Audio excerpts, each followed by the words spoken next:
Doctor కావటమే మీ లక్ష్యమా? MBBS సీట్ల guidance కోసం తప్పక విచ్చేయండి మెగా ఎడ్యుకేషన్ మేళా. నమస్తే, నేను Keshav. Welcome to Suman TV. Tirumala వెంకటేశ్వరుడు కలియుగ దైవం, అలానే ప్రపంచవ్యాప్తంగా హిందువులకి ఆరాధ్య దైవం. అయితే తిరుమలలో గత 5 ఏళ్లలో జరిగినటువంటి అక్రమాలపైన కొత్త ప్రభుత్వం ఏర్పడినప్పటి నుంచి కూడా విస్తృతమైన చర్చ నడుస్తున్నటువంటి పరిస్థితి.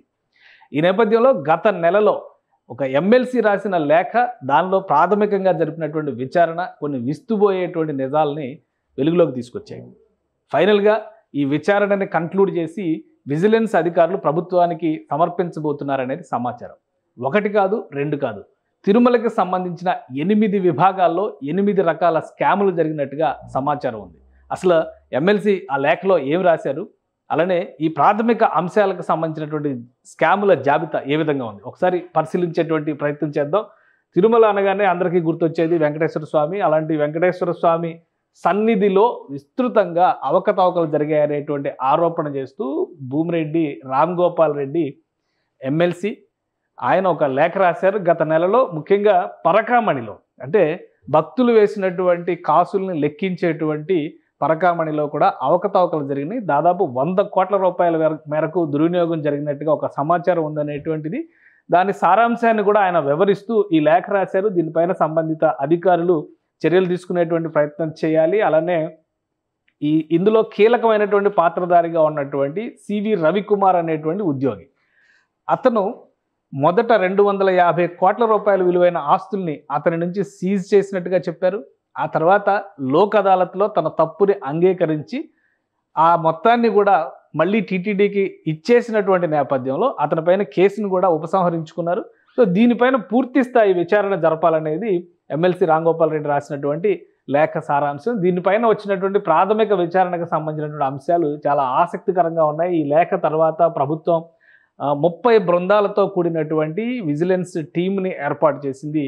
తిరుమలలో వివిధ స్థాయిల్లో వివిధ విభాగాల్లో జరుగుతున్నటువంటి పలు అంశాలపైన ఫోకస్ పెట్టడం, దానికి సంబంధించినటువంటి ప్రాథమిక నివేదిక ఇవ్వడం అనేది దీని సారాంశం. ఈ క్రమంలోనే దాదాపు 8 స్కాములు వెలుగు చూశాయి. ఏమేమి ఉన్నాయి అందులో అనేటువంటి విషయాన్ని మనం ఒకసారి పరిశీలిద్దాం. ముందుగా శ్రీవాణి ట్రస్ట్కి సంబంధించినటువంటి నిధుల దుర్వినియోగానికి సంబంధించి అనేక ఆధారాల్ని ఈ ప్రాథమిక విచారణలో వెలికి తీశారు. ఈ ట్రస్ట్ పేరిట గత ప్రభుత్వం 4 ఏళ్లలో గత 5 ఏళ్లలో దాదాపు 1350 కోట్ల రూపాయలని వివిఐపీల దర్శనం పేరిట సేకరించినట్టుగా సమాచారం ఉంది. అయితే అందులో 1000 కోట్ల రూపాయలను మాత్రం వివిధ బ్యాంకుల్లో డిపాజిట్ల రూపంలో పెట్టారు. ఇందులో మిగతా మొత్తాన్ని 350 కోట్ల రూపాయలని వివిధ నిర్మాణాల కోసం ఖర్చు పెట్టినట్టుగా పేర్కొన్నారు. అయితే ఇక్కడ వచ్చినటువంటి విషయం ఏంటంటే, ప్రొసీజర్స్ అన్నిటినీ కూడా వైలేట్ చేస్తూ ఆల్రెడీ కన్స్ట్రక్ట్ అయి ఉన్నటువంటి టెంపుల్స్ని, అలానే నిధులని మళ్లింపు చేసుకునేందుకు కావాల్సినటువంటి ఏర్పాట్లు చేశారు. ఆ క్రమంలోనే నిర్మాణం పూర్తయినటువంటి టెంపుల్స్ని మళ్ళీ నిర్మించినట్టుగా రాసి ఆ డబ్బును మళ్లించారు అనేటువంటి ఆరోపణ ఇందులో చేశారు. అలానే 600 కోట్ల రూపాయలని ఉపయోగించి చౌల్ట్రీలు, అంటే సత్రాల నిర్మాణానికి కేటాయించినట్టుగా ఇందులో పేర్కొన్నారు. దీనికి సంబంధించి కూడా ఆల్రెడీ ఉన్నటువంటి భవనాలని కూల్చేసి కాంట్రాక్టర్లకు మేలు చేసేటువంటి ఉద్దేశంతో ఈ నిర్మాణాలు చేపట్టినట్టుగా ప్రాథమిక విచారణలో తేటతెల్లమైనట్టుగా చెప్తున్నారు. అలానే 60 కోట్ల రూపాయలని ఉపయోగించి ఎలక్షన్స్కి ముందర, అంటే ఎలక్షన్స్ ముందర జరిగినటువంటి క్రమంలో మరమ్మతుల పేరుతో దాదాపు 60 కోట్ల రూపాయలు కూడా దారి మళ్లించినట్టుగా ఈ ప్రాథమిక విచారణలో తేలింది. శ్రీవాణి ట్రస్ట్కి సంబంధించినటువంటి అంశం అయితే, దర్శనాల టికెట్లకు సంబంధించి మరొక పెద్ద కుంభకోణం తిరుమలలో జరిగింది అనేది ప్రధానమైనటువంటి ఆరోపణ. ఒక్క వైవి సుబ్బారెడ్డి టీటీడీ చైర్మన్గా ఉన్నటువంటి వ్యక్తి, ఆయన కేటగిరీలోనే 4 ఏళ్లలో 5 లక్షల టికెట్లు, దర్శనం టికెట్లు ఇచ్చినట్టుగా, అంటే దానికి సంబంధించినటువంటి అంశం ఇప్పుడు వెలుగులోకి వచ్చింది. వైవి సుబ్బారెడ్డి చైర్మన్ కోటా కింద last 4 years of his tenure given 5 lakhs tickets. అయితే ఈ టికెట్లకు సంబంధించి ఎవరికి ఇచ్చారు, ఎవరి పేర్ల మీద పెట్టారు అనేటువంటి డేటా ఏమీ లేవు. ఇవన్నీ కూడా బ్లాక్ మార్కెట్లో విక్రయించినట్లుగా అనుమానాలు వ్యక్తం చేస్తున్నారు. సో వీటన్నిటిని బయటకు తీసుకొచ్చేటువంటి ప్రయత్నం. వీరితో పాటు మరికొంతమంది, చెవిరెడ్డి భాస్కర్ రెడ్డి, మంత్రి రోజా, పెద్దిరెడ్డి రామచంద్రారెడ్డి, అలానే భూమన కరుణాకర్ రెడ్డి, వీళ్ళందరూ కూడా పెద్ద ఎత్తున ఈ బ్లాక్ టికెట్ మార్కెట్ని ఎంకరేజ్ చేస్తూ తమకున్నటువంటి అధికారాన్ని ఉపయోగించుకోవడం ద్వారా ఈ బ్లాక్ టికెటింగ్ చేశారు అనేది ప్రాథమికమైనటువంటి అంశంగా పేర్కొంటున్నారు.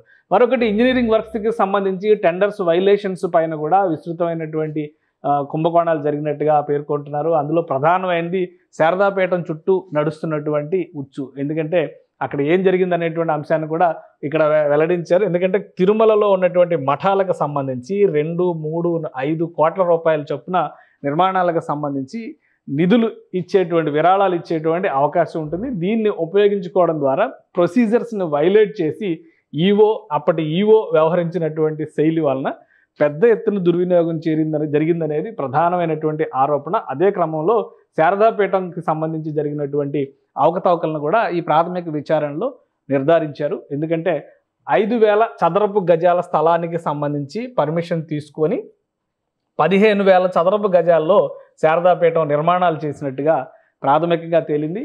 మిగిలిన 10,000 చదరపు గజాలకు సంబంధించి కూడా విజిలెన్స్ పర్మిషన్ ఇస్తే దానికి సంబంధించిన మొత్తాన్ని చెల్లించడానికి కూడా శారదాపీఠం సంసిద్ధంగా ఉంది అనేటువంటి ఒక అర్జీ కూడా పెట్టినట్టుగా ఈ విచారణలో తేలింది. అంటే 5,000 గజాలకు సంబంధించి పర్మిషన్ తీసుకుని 15,000 గజాల్లో ఈ నిర్మాణాలు చేపట్టారు. అదే తరహాలో కొన్ని అంశాలు, ముఖ్యంగా ప్రీ ఫ్యాబ్రికేటెడ్ కన్స్ట్రక్షన్స్ వంటి వాటిని, ఎందుకంటే తిరుమల కొండ నేల చాలా గట్టిగా ఉండి రాళ్ల మధ్యలో పునాదులు వేసేటువంటి క్రమంలో టెక్నికాలిటీస్ అన్నింటినీ కూడా పరిశీలించాల్సి ఉంటుంది. కానీ టెక్నికల్ అంశాలన్నింటినీ పక్కన పెట్టి ప్రీఫ్యాబ్ స్ట్రక్చర్స్ని కూడా ఇందులో ఇన్వాల్వ్ చేసేటువంటి ప్రయత్నం చేశారు. వీటి వలన భవిష్యత్తులో తిరుమల కొండపైన ఎలాంటి ఉత్పాతాలు జరిగినా కానీ బాధ్యత ఎవరు తీసుకుంటారనేటువంటి ప్రశ్న లేవనెత్తున్నటువంటి పరిస్థితి ఉంది. ఇక ల్యాబ్కి సంబంధించి క్వాలిటీ చెకింగ్ ల్యాబ్ని పూర్తిగా పక్కన పెట్టారు. 12 లారీల లోడ్ వచ్చిందని రాస్తే అందులో 10 లారీలు మాత్రమే ఉన్నటువంటి లెక్కలు ఉన్నాయనేటువంటి విషయం కూడా తేలింది. అదే క్రమంలో నిత్యావసరాలకు సంబంధించి, అంటే తిరుమల ప్రసాదాలు చేసేందుకు కావాల్సినటువంటి నిత్యావసరాల విషయంలో కూడా ఒక భారీ కుంభకోణం ఉన్నట్టుగా ప్రాథమికంగా తేలింది. అది ఏ విధంగా అనేటువంటి విషయాన్ని కూడా ఇక్కడ ఎక్స్ప్లెయిన్ చేశారు. ఉదాహరణకి జీడిపప్పు cashew price for 200 kg 200 rupees, they purchase only 1000 kgs, like where they order 1 ton when the price hits 400 rupees and above.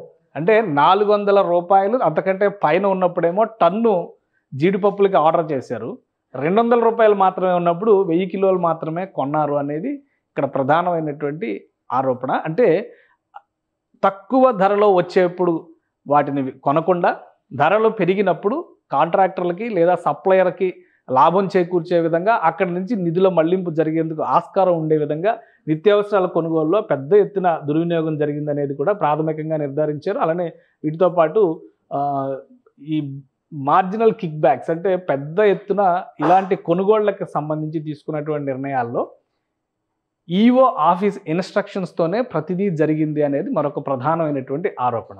అలానే వాటికి సంబంధించి ఆధారాలతో సహా కొన్ని ఫిర్యాదులు వచ్చినటువంటి సందర్భంలో కూడా ఎవరో పట్టించుకున్నటువంటి పరిస్థితి లేదు. దీనికి సంబంధించి మధ్యలో మాజీ చీఫ్ సెక్రటరీ కొంతకాలం ఈఓగా బాధ్యతలు కూడా తీసుకున్నటువంటి జవహర్ రెడ్డి గారికి ఫిర్యాదులు చేసినా కానీ దానిపైన రియాక్ట్ కాలేదు. అందులో ప్రధానమైనటువంటి మరొక అభియోగం ఏంటంటే గోవిందరాజుల ఆలయం దగ్గర నిర్మించినటువంటి సత్రం 20-30 కోట్లు ఖర్చు పెడితే రిపేర్ చేయొచ్చు అని తిరుమల ఇంజనీరింగ్ విభాగం నివేదిక ఇస్తే దాన్ని పూర్తిగా కూలగొట్టి 300 కోట్ల రూపాయలు ఖర్చు పెట్టి కొత్త భవనాన్ని నిర్మించాలి అనేటువంటి నిర్ణయాన్ని అప్పటి అధికారులు ఈఓ సూచనల మేరకు తీసుకున్నట్టుగా ప్రాథమికంగా విచారణలో తేలింది. సో ఇది కూడా ఒక కీలకమైనటువంటి అంశం అయ్యే అవకాశం ఉంది. అలానే ఎంప్లాయ్మెంట్కి సంబంధించి కూడా కుంభకోణాలు జరిగినాయి.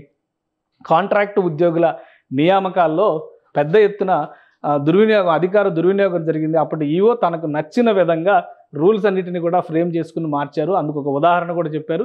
తిరుమల పరిధిలో డాక్టర్ పొజిషన్కి అపాయింట్మెంట్ చేయాలంటే నర్సింగ్ క్వాలిఫికేషన్ ఉన్న వ్యక్తిని అపాయింట్ చేసి ఉపయోగించినటువంటి పరిస్థితి ఉందని కూడా ప్రాథమిక విచారణలో తేలింది. అలానే అనేక కాంట్రాక్టు పోస్టులకు సంబంధించిన నియామకాల్లో పెద్ద ఎత్తున నగదు చేతులు మారినట్టుగా కూడా ఆరోపణలు అందుతున్నాయి. సో వీటన్నిటిపైన సమగ్ర విచారణ విజిలెన్స్ టీం చేయబోతుంది. ఇక పరకామణికి సంబంధించినటువంటి కుంభకోణం చాలా ముఖ్యమైనటువంటిది. పరకామణిలో ఒక ఆర్వి రవికుమార్ అనేటువంటి ఒక ఎంప్లాయీ, ఆయన అందులో నిధుల లెక్కింపులో బాధ్యత తీసుకునేటువంటి వ్యక్తి. అయితే అమెరికన్ డాలర్స్ దగ్గర నుంచి బంగారు పూసలు, బంగారానికి సంబంధించినటువంటి భక్తులు ఇచ్చినటువంటి కానుకలు చాలా వరకు ఆయన దారి మళ్లించినట్టుగా తేలింది. దాదాపు 250 కోట్ల రూపాయల ఆస్తులు ఆయన పేరు మీదే ఉన్నట్టుగా కూడా ప్రాథమిక విచారణలో 2023లో వచ్చినటువంటి కంప్లైంట్లో తేలింది. అయితే దీన్ని చాలా తెలివిగా అప్పటి ఈవీ దారి మళ్లించారు అనేటువంటి విమర్శలు ఎదురవుతున్నాయి.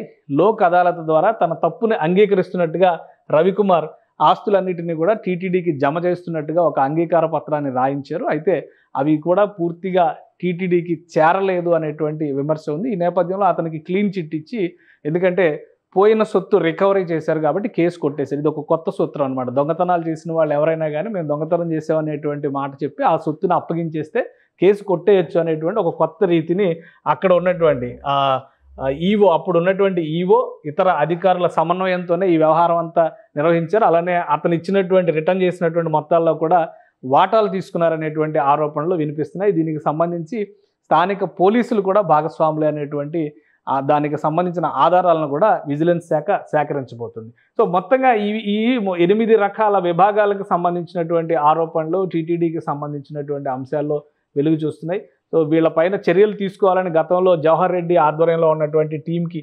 రిప్రజెంటేషన్స్ ఇచ్చినా కానీ ఎవరో పట్టించుకోలేదు.